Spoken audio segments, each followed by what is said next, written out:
আসসালামু আলাইকুম।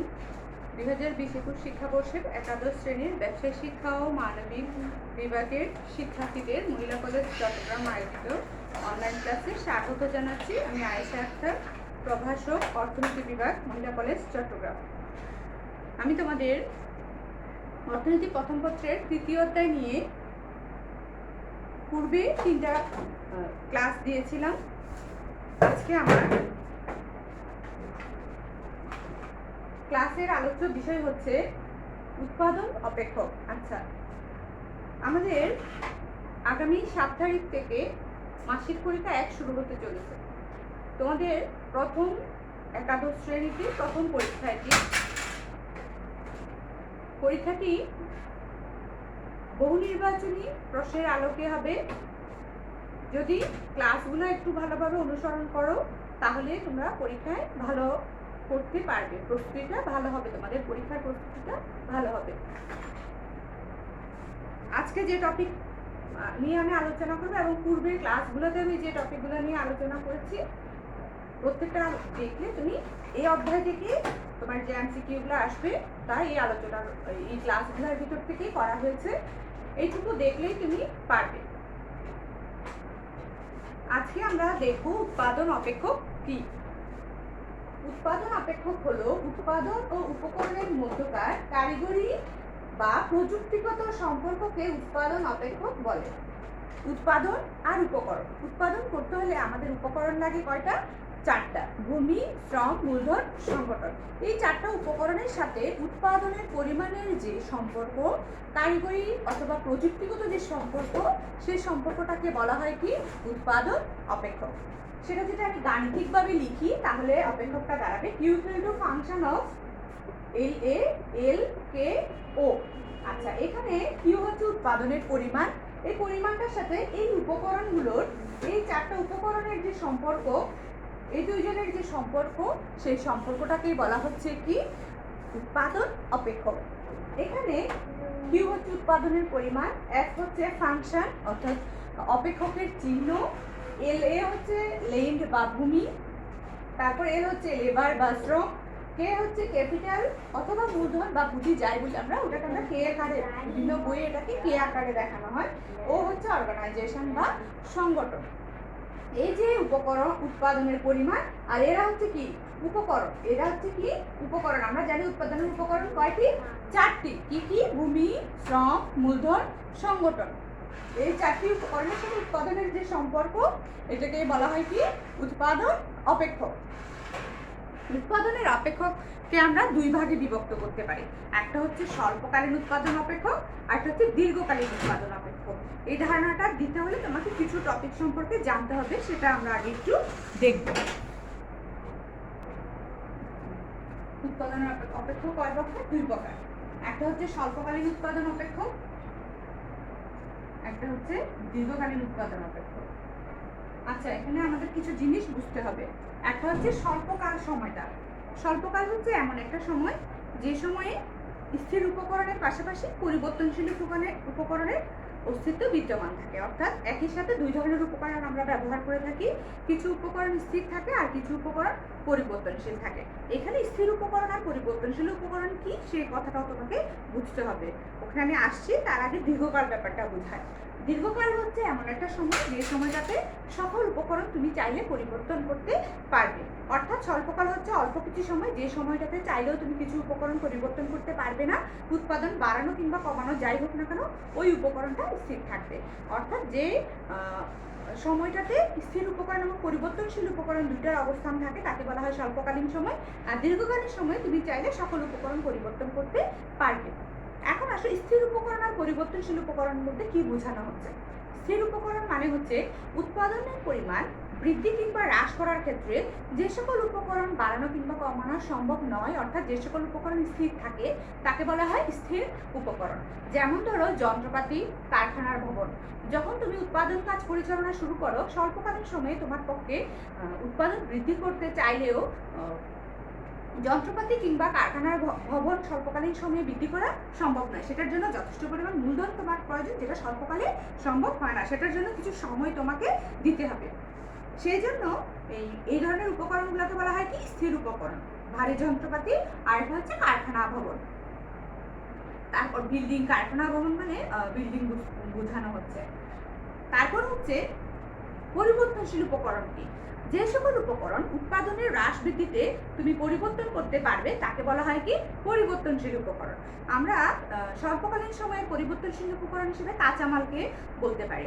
কাঁচামাল কিন্তু আমি চাইলে প্রয়োজনে ক্রয় করতে পারি, আবার যদি আমার উৎপাদন কম হয় তাহলে সেক্ষেত্রে আমি ক্রয় না করেও পারি। কিন্তু কারখানা ভবন অথবা যন্ত্রপাতি যেটা আমাকে উৎপাদনের শুরুতেই ক্রয় করে নিতে হয়, অথবা ভাড়া নিই, কারখানা ভবনটা অনেক সময় দেখা যায় আমরা ভাড়া নিই অথবা ভবন তৈরি করে নেই, সেই ক্ষেত্রে উৎপাদনের শুরুতেই আমাকে কি করতে হয়, ওই খরচটা করে ফেলতে হয়। এই ধরনের খরচকে বলা হয় স্থির খরচ বা স্থির উপকরণ। আর যে উপকরণগুলো উৎপাদন হ্রাস বৃদ্ধিতে পরিবর্তন করা সম্ভব সেগুলোকে বলা হয় পরিবর্তনশীল উপকরণ। দীর্ঘকালীন সময়ে তুমি চাইলে কারখানা ভবন বৃদ্ধি করতে পারবে, যন্ত্রপাতি ক্রয় করতে পারবে দীর্ঘকালীন সময়ে, তাই তোমার সকল উপকরণকে আমরা পরিবর্তনশীল সময়ে, যেহেতু লং একটা সময় আমি চাইলে সবকিছু পরিবর্তন করতে পারি। এখন স্বল্পকালীন উৎপাদন অপেক্ষকে দেখা যায় কি যদি স্থির উপকরণের সাথে পরিবর্তনশীল উপকরণ বিবেচনা করা হয়, অর্থাৎ ওইখানে কিছু উপকরণ স্থির থাকবে, কিছু উপকরণ পরিবর্তনশীল থাকবে, তখন সেই ধরনের উৎপাদন অপেক্ষককে বলা হবে স্বল্পকালীন উৎপাদন অপেক্ষক। আচ্ছা, স্বল্পকালীন উৎপাদন অপেক্ষকের উদাহরণ হচ্ছে Q equal to function of L comma K. এখানে এল মানে আমি লেবার বোঝাচ্ছি অর্থাৎ শ্রম, কে মানে আমি ক্যাপিটাল বোঝাচ্ছি অর্থাৎ মূলধন। এই দুইটা উপকরণের মধ্যে তুমি একটু খেয়াল করে দেখো কে এর উপরে একটা বার চিহ্ন দেয়া, এটার মানে হচ্ছে এখানে আমরা কে কে ধরে নিচ্ছি স্থির থাকবে আর এলটা পরিবর্তন হবে, অর্থাৎ উৎপাদন ক্ষেত্রে স্বল্পকালে আমি মূলধনকে স্থির উপকরণ হিসেবে ধরে নিচ্ছি আর শ্রমিককে আমি কমানো বা বাড়াবো। হয় উৎপাদন বৃদ্ধি করতে চাইলে আমি শ্রমিক বৃদ্ধি করব, উৎপাদন হ্রাস করতে চাইলে আমরা শ্রমিক হ্রাস করব, কিন্তু মূলধনের পরিমাণটা আমি হ্রাস বৃদ্ধি কিছুই করবো না, ওটা স্থির থাকবে। সেই জন্য মূলধনের উপরে আমরা একটা বার চিহ্ন দিয়েছি। এটা হচ্ছে স্বল্পকালীন উৎপাদন অপেক্ষকের উদাহরণ। এখন আসো দীর্ঘকালীন উৎপাদন অপেক্ষক কি? উৎপাদনে ব্যবহৃত সকল উপকরণ যদি পরিবর্তনশীল বিবেচনা করা হয়, অর্থাৎ যদি উৎপাদন ক্ষেত্রে সকল উপকরণ তুমি পরিবর্তনশীল বিবেচনা ধরে নাও, সব তুমি পরিবর্তন করতে পারবে, ওই উৎপাদন অপেক্ষকটাকে বলবে দীর্ঘকালীন উৎপাদন অপেক্ষক। সেই ক্ষেত্রে উদাহরণটা হচ্ছে Q equal to function of L comma K. দেখো এখানে কে এর উপরে আমরা আর বারটা ইউজ করছি না, অর্থাৎ এখানে এল ও পরিবর্তনশীল উপকরণ, কে ও পরিবর্তনশীল উপকরণ, দুইটাই আমরা পরিবর্তন করতে পারবো। এই ছিল আমার উৎপাদন অপেক্ষকের আলোচনা। আচ্ছা, উৎপাদন অপেক্ষকের মধ্যে তোমার অনেক সময় পরীক্ষায় উদ্দীপকে প্রশ্ন আসে যে একটি স্বল্পকালীন উৎপাদন অপেক্ষকের নিম্নের কোনটি, অথবা একটি স্বল্পকালীন উৎপাদন অপেক্ষকের উদাহরণ দাও, অথবা একটি দীর্ঘকালীন উৎপাদন অপেক্ষকের উদাহরণ দাও। সেই জন্য তুমি এই দুইটা অপেক্ষক একটু ভালো করে দেখে নিবে।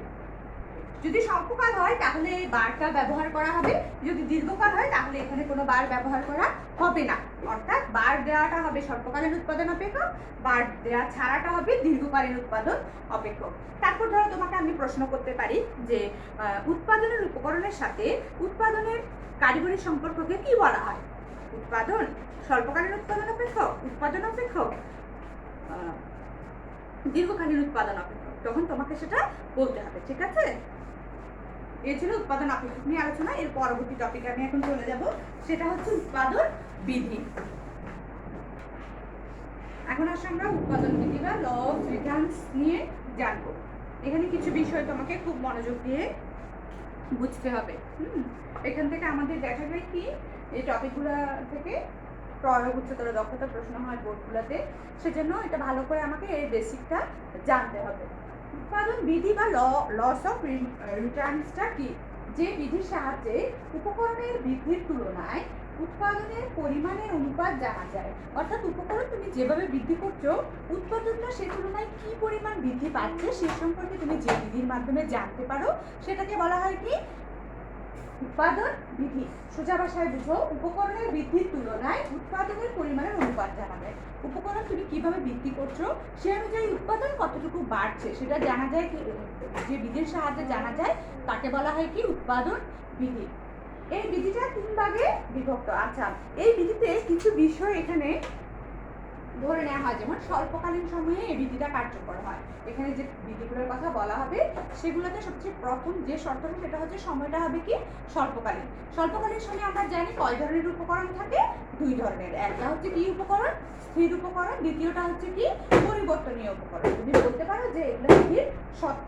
প্রথমটা হচ্ছে কি স্থির উপকরণ হবে এবং পরিবর্তনশীল উপকরণ হবে, দুই ধরনের উপকরণ থাকবে এবং স্বল্পকালীন সময় হবে।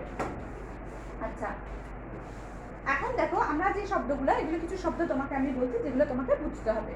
এই তিন ভাগে বিভক্ত করা যায় বিধি থাকে, সেই বিধিগুলো কি কি? ক্রমবর্ধমান প্রান্তিক উৎপাদন বিধি, সমানুপাতিক বা স্থির প্রান্তিক উৎপাদনবাদী বিধি, ক্রমহ্রাসমান প্রান্তিক উৎপাদন বিধি। আচ্ছা, আমাকে এই বর্ধমান, সমানুপাতিক বা হ্রাসমান ব্যাপারগুলো বুঝতে হবে, কারণ এমসিকিউতে তোমাকে যখন কিছু অপশন দেওয়া থাকবে তখন তোমাকে কিন্তু বুঝতে পারতে হবে যে সমানুপাতিক হারটা কেমন হয়, হ্রাসমানের হারটা কেমন হয়, বর্ধমানের হারটা কেমন হয়। আচ্ছা, বর্ধমান মানে হচ্ছে ক্রমবর্ধমান, ক্রমশ বৃদ্ধি পাবে। যেমন ধরো হয়তো প্রথম একজন শ্রমিক নিয়োগ করেছে, সে উৎপাদন করেছে ধরো 5 একক, দ্বিতীয়জন শ্রমিক নিয়োগ করেছে, সে উৎপাদন করেছে, তাদের দুইজন মিলে ধরো মোট উৎপাদন হলো কত? 9 একক। ঠিক আছে, এভাবে করে আস্তে আস্তে জিনিসটা বাড়ছে। আমি একটা ছক আর সূচির মাধ্যমে দেখাবো। তার আগে এই শব্দগুলো একটু বুঝি। ক্রমবর্ধমান মানে হচ্ছে কি ক্রমশ হারটা বৃদ্ধি পাবে, ক্রমশ বৃদ্ধি পাবে, ক্রমশ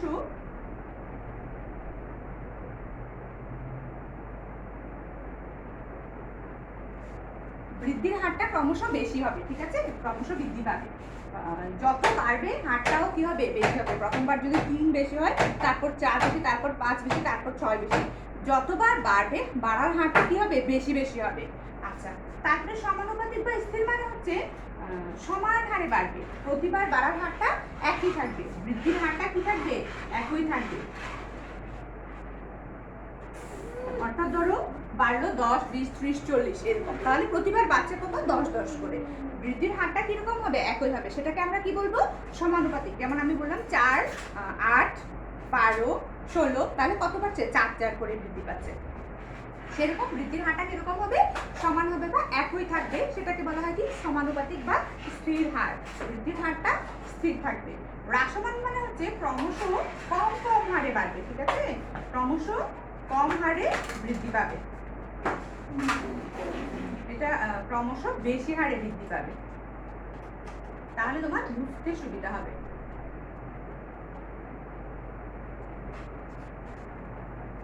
বর্ধমান মানে হচ্ছে ক্রমশ বেশি হারে বৃদ্ধি পাবে, সমানুপাতিক মানে হচ্ছে একই হারে বৃদ্ধি পাবে, আর হ্রাসমান মানে হচ্ছে ক্রমশ কম হারে হ্রাস পাবে। প্রথমবার যদি 3টা বাড়ে, পরের বার 2টা, তারপর 1টা, এইভাবে করে বৃদ্ধি পাবে। অর্থাৎ প্রতিবারই মোট উৎপাদনটা বাড়বে, কিন্তু বাড়ার হারটা কিরকম হবে? কখনো বেশি হারে, কখনো সমান হারে, কখনো কম হারে। তোমাকে বুঝতে হবে হারটা কেমন। এটা বোঝার নিয়মটা আমি তোমাদেরকে দেখিয়ে দিব। আচ্ছা, আমরা তাহলে প্রথমে ক্রমবর্ধমান প্রান্তিক উৎপাদন বিধিটা পড়ব। সেই বিধিটার সংজ্ঞা, সূচি, চিত্র সহ দেখব, যাতে তুমি বুঝতে সুবিধা হয়। আমি একটা এমসিকিউ দেখাবো, যাতে তোমার কিভাবে পরীক্ষায় প্রশ্ন আসবে বুঝতে সুবিধা হয়। আমরা প্রথমে দেখব ক্রমবর্ধমান প্রান্তিক উৎপাদন বিধি। আচ্ছা, উৎপাদনের একটি উপকরণ স্থির রেখে বিধির সংজ্ঞাটা ভালোভাবে খেয়াল করতে হবে, কারণ এই সংজ্ঞাটাই আমরা তিনটা বিধির সংজ্ঞায় কিন্তু একই থাকবে, একটু একটু চেঞ্জ আসবে। তোমাকে আমি চেঞ্জটা দেখিয়ে দিব, তাহলে তোমার মনে রাখতে সুবিধা হবে। উৎপাদনের একটি উপকরণ স্থির রেখে অন্য উপকরণ বাড়ালে, অথবা উৎপাদনের অন্যান্য উপকরণ স্থির রেখে একটা উপকরণ বাড়ালে। ঠিক আছে, উৎপাদনের কিছু উপকরণ স্থির আমরা বলেছি, কিছু উপকরণ পরিবর্তনশীল। আমরা ধরে নিলাম উৎপাদনের একটি উপকরণ স্থির রেখে অন্য উপকরণ বাড়ালে মোট উৎপাদন ক্রমবর্ধমান হারে বাড়ে। প্রান্তিক উৎপাদন, যদি মোট উৎপাদন ক্রমবর্ধমান হারে বাড়ে, তখন প্রান্তিক উৎপাদন কি হয়? বাড়ে বা বৃদ্ধি পায়। ঠিক আছে, প্রান্তিক উৎপাদনের এই বৃদ্ধি পাওয়াটাকে বলা হয় কি? ক্রমবর্ধমান প্রান্তিক উৎপাদন বিধি। আবার একটু বুঝো, উৎপাদনের একটি উপকরণ স্থির রেখে অন্য উপকরণ বাড়ালে মোট উৎপাদন ক্রমবর্ধমান হারে বাড়ে, ফলে প্রান্তিক উৎপাদন বৃদ্ধি পায়। প্রান্তিক উৎপাদন বৃদ্ধির এই প্রবণতাটাকেই বলা হয় কি? ক্রমবর্ধমান প্রান্তিক উৎপাদন বিধি, যেটা আমরা সূচি আর চিত্রের সাহায্যে দেখব। প্রথমে আসো সূচিতে খেয়াল করে দেখো। আচ্ছা, এই বিধিটাতে আমরা কিছু অনুমিতি শর্ত দেখব। অনুমিতি শর্তগুলো কি? স্বল্পকাল বিবেচ্য, উৎপাদনের অন্যান্য উপকরণ স্থির একটি উপকরণ স্থির। আমি ধরে নিলাম যে ভূমি স্থির, ঠিক আছে? ভূমি স্থির, সেই ভূমির মধ্যে অথবা উর্বরা শক্তি স্থির। আমরা ধরে নিলাম ভূমির উর্বরা শক্তি বৃদ্ধি পায় না, স্থির থাকে। উৎপাদন কৌশল স্থির, আমি কোনো কৌশল পরিবর্তন করব না। সাধারণত দেখা যায় কি কৌশল পরিবর্তন করলে পূর্বের তুলনায় উৎপাদন বৃদ্ধি পায়, তা আমি কোনো প্রযুক্তি বা কৌশল পরিবর্তন করব না, সেগুলো স্থির থাকবে। এটা আমরা কি ধরে নিচ্ছি?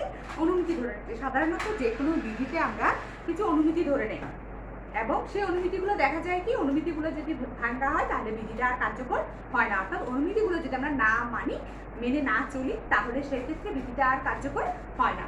অনুমিতিগুলো কি কি? স্বল্পকাল বিবেচ্য, আমি ধরে নিলাম সেখানে ভূমি অথবা যে কোনো একটা উপকরণ স্থির থাকবে।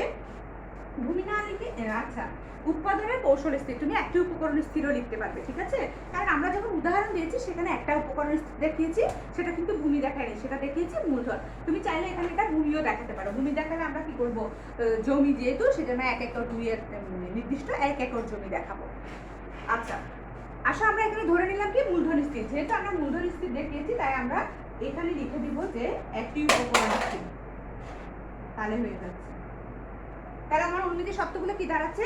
স্বল্পকাল বিবেচ্য, একটি উপকরণ স্থির থাকবে, উৎপাদন কৌশল স্থির থাকবে, ঠিক আছে? এখন আমরা এখানে উৎপাদনের দুইটা উপকরণ ধরে নিলাম, একটা মূলধন, অন্যটা শ্রম।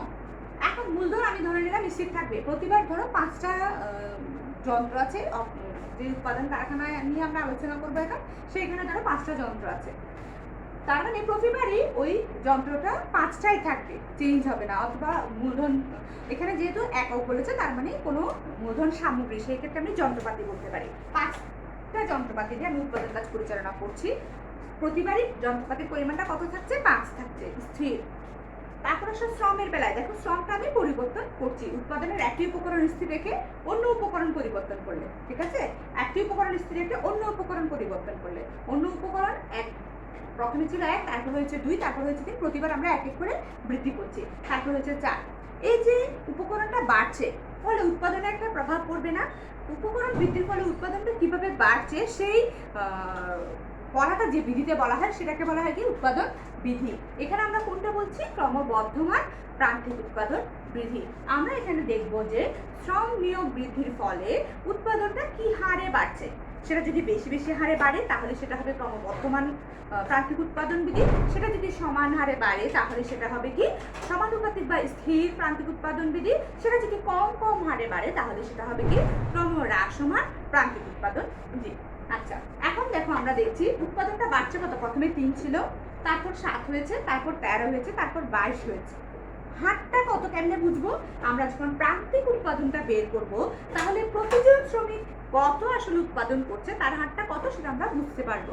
প্রান্তিক উৎপাদনটা খেয়াল করো, প্রথমে প্রান্তিক উৎপাদন ছিল 3, পরে 7 থেকে 3 বিয়োগ করলে প্রান্তিক উৎপাদন কত? 4। 13 থেকে 7 বিয়োগ করলে প্রান্তিক উৎপাদন কত? 6। 22 থেকে 13 বিয়োগ করলে প্রান্তিক উৎপাদন কত? 9। বিয়োগ করলে খেয়াল করে দেখো প্রতিবার প্রান্তিক উৎপাদন বৃদ্ধির হারটা বেশি বেশি। প্রথমে ছিল 3, তারপর হয়েছে 4, তারপর হয়েছে 6, তারপর হয়েছে 9। প্রতিবার কি হচ্ছে? বাড়ছে। এই বৃদ্ধি, প্রান্তিক উৎপাদন যদি বৃদ্ধি পায় তুমি বুঝবে এটা কোন বিধি? ক্রমবর্ধমান প্রান্তিক উৎপাদন বৃদ্ধি। তুমি শুধু প্রান্তিক উৎপাদনটা দেখলেই বুঝতে পারবে। প্রান্তিক উৎপাদন যদি বৃদ্ধি পায় তাহলে তুমি কি বুঝবে এটা কোন বিধি? ক্রমহ্রাসমান প্রান্তিক উৎপাদন বৃদ্ধি। দুইটা জিনিস তুমি খেয়াল করবে, একটা হচ্ছে একটা উপকরণ স্থির থাকবে, অন্য উপকরণ চেঞ্জ হবে, পরিবর্তন হবে। সেই ক্ষেত্রে যদি প্রান্তিক উৎপাদনটা বৃদ্ধি পায় তাহলে সেটা হবে কি? ক্রমবর্ধমান প্রান্তিক উৎপাদন বৃদ্ধি। আসলে সেটা আমরা চিত্রে দেখবো। চিত্রে দেখা, আমি এখানে যেহেতু একটা উপকরণ স্থির আমি ওটা দেখাবো না, অন্য উপকরণ দেখাবো। যেহেতু এখানে আমরা পরিবর্তনশীল উপকরণটাকে শ্রম হিসেবে ধরেছি সেজন্য আমরা এখানে QL দেখাবো, মানে শ্রমের পরিমাণ।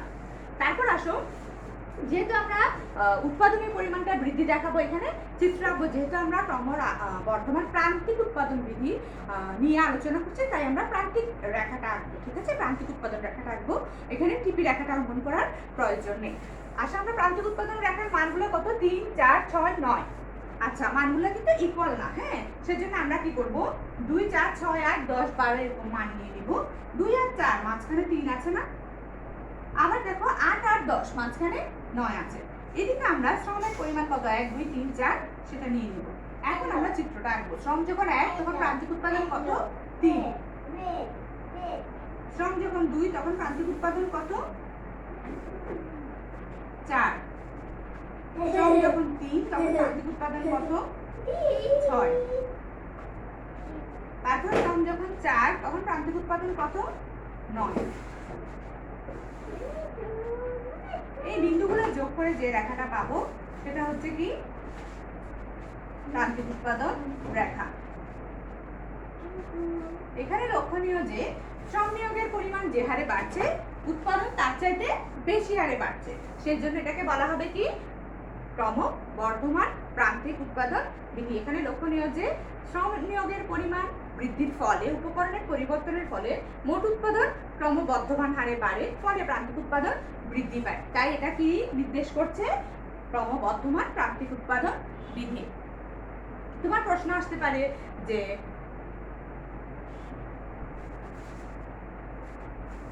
আচ্ছা আমরা বিধি একটা এমসিকিউ দেখাই।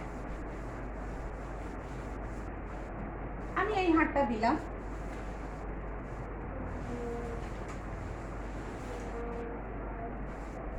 ঠিক আছে? আমি বললাম যে এটা একটা নমুনা উদ্দীপক, ধরে নাও উদ্দীপকে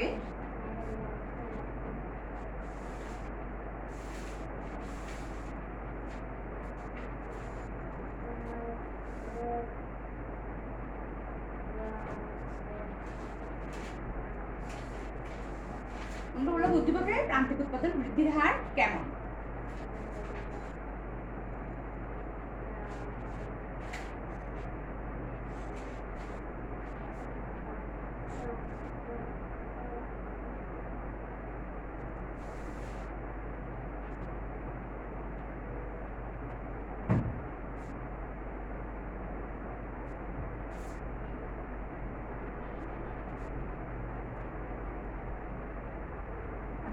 চারটা অপশন দিয়ে দিলাম।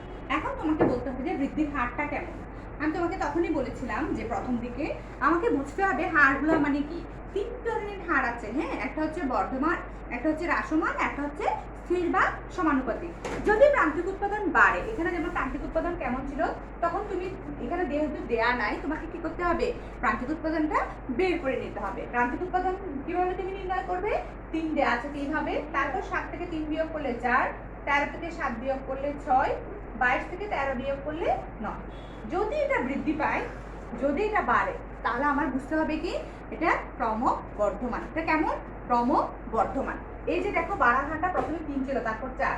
প্রতিবার বাড়ার সময় কিন্তু এক এক বাড়ছে না, বেশি বেশি বাড়ছে। এখানে দেখো 3 থেকে 4 একটা বেড়েছে, 4 থেকে 6 দুইটা বেশি বেড়েছে না, 6 থেকে 9 3টা বেশি বেড়েছে। যতবার বাড়ছে বাড়ার হারটা কিন্তু বেশি বেশি, প্রতিবার বাড়ার হারটা একটা একটা করে আরো বেশি হচ্ছে। প্রথমে ছিল 3, তারপর হচ্ছে 4, অর্থাৎ একটা বৃদ্ধি পেয়েছে, তারপর হচ্ছে 6 দুইটা বৃদ্ধি পেয়েছে, তারপর হচ্ছে 9 তিনটা বৃদ্ধি পেয়েছে। যতবার বাড়ছে বাড়ার হারটা বেশি বেশি, সেজন্য এটাকে বলা হয় কি ক্রমবর্ধমান প্রান্তিক উৎপাদন, বা এটাকে বলা হয় কি ক্রমবর্ধমান হার। বাড়ার হারটা ক্রমশ বেশি বেশি, প্রতিবার বাড়ার সময় বেশি বেশি হারে বাড়বে, সেজন্য সেটা কি হার? ক্রমবর্ধমান। তার মানে এটা উত্তর হবে কত? ক্রমবর্ধমান। সেরকম যদি স্থির আসে তখন স্থির লিখবে। যদি মানটা পরবর্তী বিধিগুলোতে তুমি দেখতে পাবে, যদি মানটা যেমন এখানে যদি আমার মানটা এরকম না হয়ে প্রতিটা এমন হইতো, তাহলে এটা কি হার হইতো? সমানুপাতিক হার হইতো, ঠিক আছে? সেরকম আমি যখন পরবর্তী বিধিগুলো দেখাবো তখন আমরা এগুলো দেখে নিব।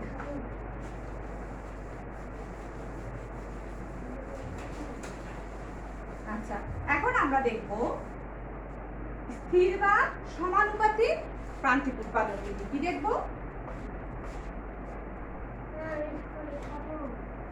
সমানুপাতিক প্রান্তিক উৎপাদন বিধি বা স্থির প্রান্তিক উৎপাদন বিধি। আমি বলেছিলাম যে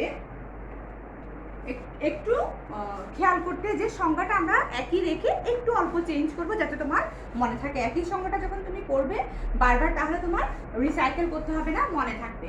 উৎপাদনের একই উপকরণ স্থির রেখে অন্য উপকরণ বাড়ালে মোট উৎপাদন, আমরা যেহেতু তখন ক্রমবর্ধমান করেছি তাই এখানে আমরা ক্রমবর্ধমান লিখেছি।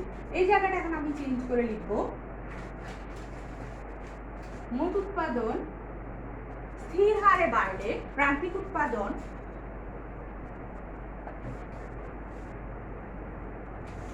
স্থির থাকে। একে তখন এটা হবে কি,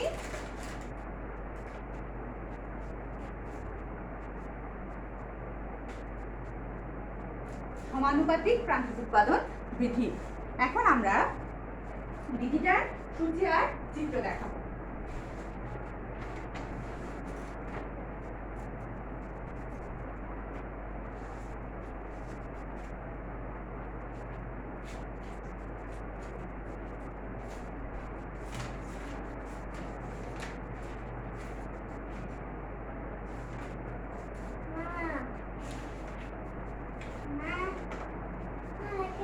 একটু দাঁড়াও বাবা। আচ্ছা, এখানে আমরা দেখাবো মূলধন। আমরা মূলধনটাকে কেমন ধরে নিয়েছি? স্থির ধরে নিয়েছি। তারপর দেখাবো শ্রম, তারপর দেখাবো টিপি, তারপর দেখাবো এমপি। আচ্ছা, মূলধনগুলো সবসময় কত হবে? 5 একক হবে। শ্রম আমার বাড়বে 1 একক করে। সেই ক্ষেত্রে উৎপাদনের পরিবর্তনটা কেমন হবে সেটা আমরা দেখাবো। উৎপাদনটা হবে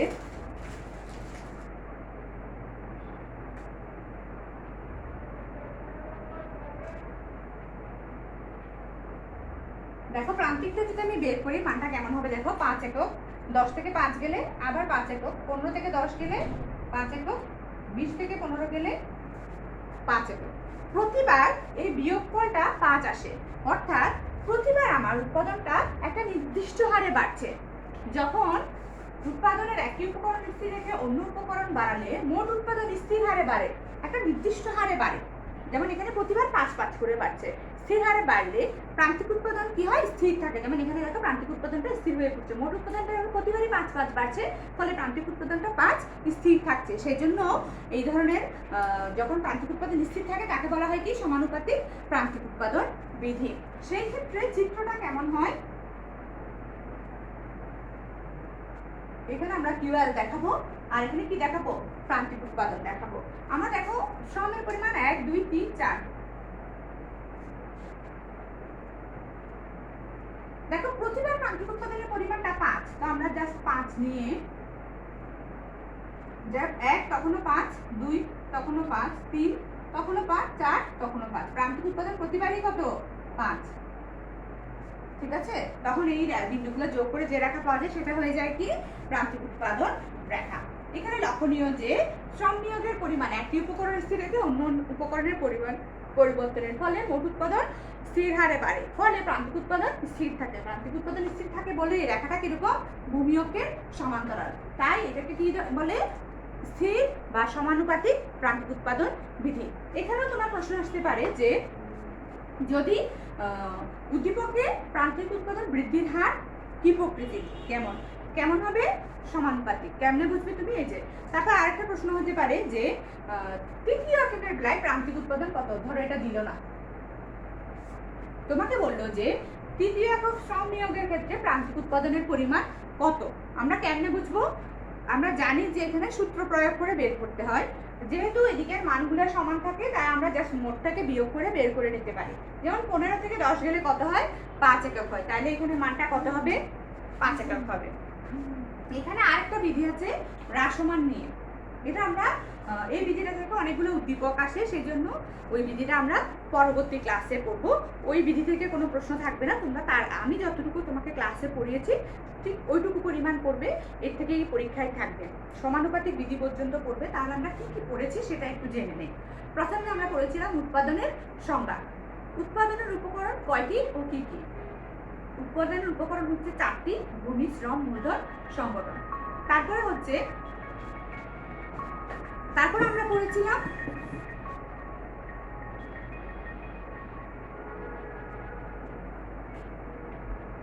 মোট গড় ও প্রান্তিক উৎপাদনের বিভিন্ন ধারণা। যেমন ধরো মোট উৎপাদন কাকে বলে, সূত্র, তারপরে ম্যাথমেটিক্যাল কিছু টার্ম দেখেছি কিভাবে মোট উৎপাদনটা বের করতে হয়। গড় উৎপাদন কাকে বলে, সূত্র। প্রান্তিক উৎপাদন কাকে বলে, সূত্র। সূত্রগুলো দেখলে এমসিকিউতে অনেক সময় তোমার সূত্রটা আসে। তারপর যে রেখা অঙ্কন দেখিয়েছিলাম, মোট উৎপাদন রেখা অঙ্কন বা প্রান্তিক উৎপাদন রেখা অঙ্কনটা একটু দেখবে। মোট উৎপাদন নির্ণয় আর প্রান্তিক উৎপাদন নির্ণয়টা দেখবে। যেমন আমি তোমাকে বলেছি, যেমন এখানে আমি তোমাকে দিতে পারি দ্বিতীয় এককের ক্ষেত্রে মোট উৎপাদন কত। আমরা তো জানি না, এটা আমাকে বের করতে হবে। তখন তো প্রথম জন শ্রমিক উৎপাদন করেছে কত? 5 একক। দ্বিতীয় জন শ্রমিক উৎপাদন করেছে কত? 5 একক। তাহলে মোট মানে কি 2 জন শ্রমিকের টোটাল। তাহলে এই 5 আর 5 যোগ করলে কত হয়? 10। তখন 2 জন শ্রমিকের উৎপাদন কত হবে? 10 একক। তখন তুমি মোট উৎপাদন নির্ণয় আর প্রান্তিক উৎপাদন নির্ণয়ের প্রক্রিয়া যে দেখিয়েছি পুরোনো ক্লাসগুলোতে সেখান থেকে একটু দেখে নেবে। ঠিক আছে? সামারি করলে দাঁড়ায় মোট উৎপাদন কাকে বলে, উৎপাদনের উপকরণ কয়টি ও কি কি, প্রত্যেকটা উপকরণের সংজ্ঞা দেখবে, একটু বৈশিষ্ট্যগুলো দেখবে। তারপরে হচ্ছে মোট উৎপাদন, গড় উৎপাদন, প্রান্তিক উৎপাদনের ধারণা দেখবে, সাথে সূত্রগুলো একটু দেখবে, নির্ণয় দেখবে, আর হচ্ছে বিধি দেখবে 2টা। উৎপাদন বিধি দেখবে কয় প্রকার? 3 প্রকার, কিন্তু তার মধ্যে কয়টা বিধি তুমি পড়বে? 2টা বিধি পড়বে। একটা হচ্ছে ক্রমবর্ধমান প্রান্তিক উৎপাদন বিধি, আর একটা হচ্ছে স্থির প্রান্তিক উৎপাদন বিধি বা সমানুপাতিক প্রান্তিক উৎপাদন বিধি। সেখানের মধ্যে ক্রমবর্ধমান হারটা কি জিনিস, সমানুপাতিক হারটা কি, হারটা কেমন হয়, এই জিনিসটা একটু ভালো করে দেখে নেবে। আজ এই পর্যন্তই। সুস্থ থাকবে, ভালো থাকবে এবং পরীক্ষা দিবে। সবাই পরীক্ষায় অংশগ্রহণ করবে, এটা তোমাদের জন্য গুরুত্বপূর্ণ একটা পরীক্ষা, তোমাদের একাদশ শ্রেণীর প্রথম পরীক্ষা এটা। যারা এখনো বিভিন্ন গ্রুপ শিক্ষকের গ্রুপগুলোতে জয়েন করো না, সেটা হোয়াটসঅ্যাপ গ্রুপ হতে পারে বা মেসেঞ্জার গ্রুপ হতে পারে, সেখানে টিচারদের সাথে যোগাযোগ করে, শিক্ষকদের সাথে যোগাযোগ করে সেখানে জয়েন করে নিবে। যারা বুঝতে পারছো না যে ডেমো একটা পরীক্ষা তোমাদেরকে গ্রুপে দেওয়া হয়েছে বা গ্রুপ শিক্ষকরা তোমাদের বিভিন্ন গ্রুপগুলোতে দিয়েছে, আমি আমার পার্সোনাল গ্রুপটাতে দিয়েছি ডেমো পরীক্ষার জন্য। যারা এখনো পরীক্ষা দাওনি বা যারা এখনো বুঝতে পারছো না যে সেটা কিভাবে হবে, ওরা তাদের নিজস্ব গ্রুপ শিক্ষকের সাথে ফোনে কথা বলে নিবে, নাম হচ্ছে যে জানাবে শিক্ষকদেরকে, তারা তোমাদেরকে সহযোগিতা করবে। পরীক্ষাটা আশা করি ভালোভাবে দিবে, তোমাদের পরীক্ষা ভালো হোক এই প্রত্যাশায় আজ এই পর্যন্তই। সুস্থ থাকবে, ভালো থাকবে, আল্লাহ হাফেজ।